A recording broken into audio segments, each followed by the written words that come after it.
Assalamualaikum warahmatullahi wabarakatuh. Perkenalkan, nama saya Muhammad Januar Tolabi, absen 9 dari kelas D, program studi ekonomi syariah. Di era kemajuan iptek seperti saat ini, sangat berpengaruh terhadap perkembangan akhlak, moral, dan etika seseorang. Kita amati perkembangan perilaku seseorang pada saat ini sudah jauh dari ajaran Islam, sehingga banyak kejadian masyarakat yang saat ini cenderung mengarah pada perilaku yang kurang baik. Timbulnya kesadaran akhlak dan pendirian manusia terhadapnya adalah yang menentukan cara hidup manusia. Akhlak atau moral atau susila adalah pola tindakan yang didasarkan atas mutlak kebaikan. Hidup bersila dan tiap-tiap perbuatan susila adalah jawaban yang tepat terhadap kesadaran akhlak. Sebaliknya, hidup yang tidak bersusila dan tiap-tiap pelanggaran kesusilaan adalah menentang kesadaran itu.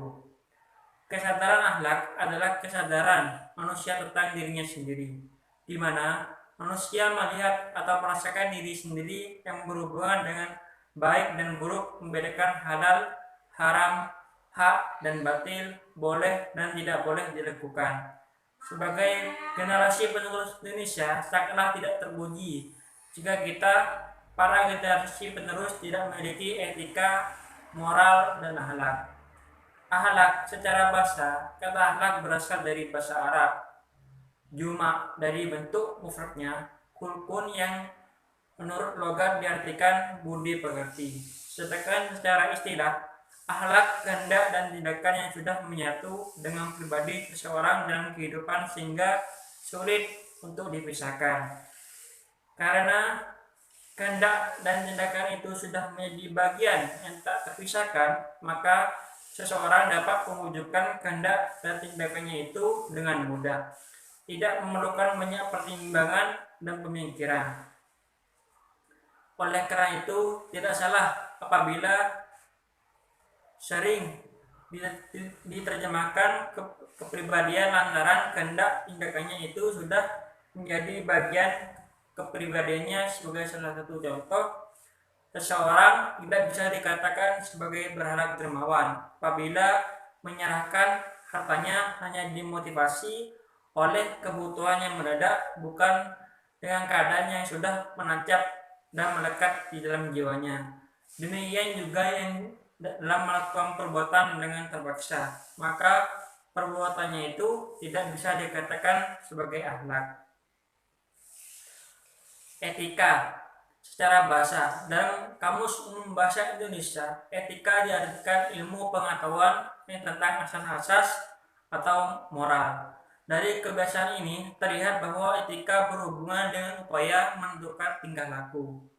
Sedangkan secara istilah, etika adalah suatu ilmu yang membahas perbuatan manusia yang bersumber dari pikiran atau filsafat sebagai penilai, penentu, dan penetap, yaitu apakah perbuatan tersebut dinilai baik, buruk, mulia, terhormat, hina, dan sebagainya, yang bersifat relatif, yakni dapat berubah-ubah sesuai tuntunan zaman.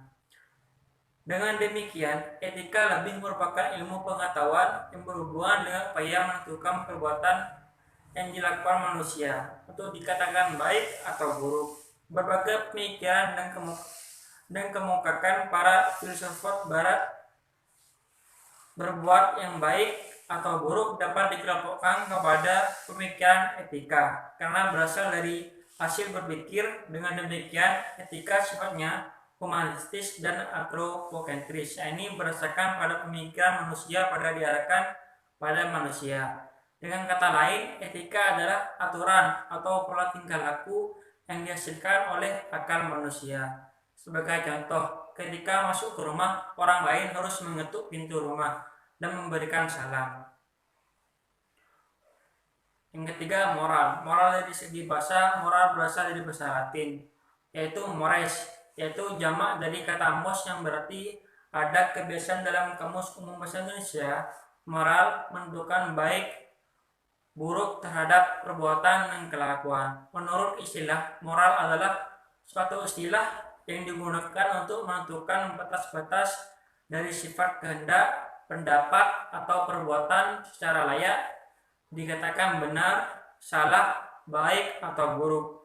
Sebagai contoh, tadi moral adalah kalau kita menemukan tas yang berisikan dokumen penting dan juga sejumlah uang terdapat dalam tas tersebut, seandainya kita memiliki yang baik, maka kita akan memberikan itu kepada pemiliknya, atau kalau tidak pada yang berwajib.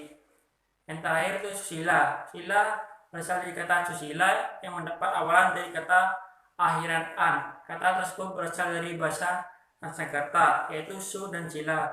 Su berarti baik, bagus, dan sila berarti dasar. Prinsip aturan hidup atau norma, kata sila selanjutnya digunakan untuk arti sebagai aturan hidup yang lebih baik.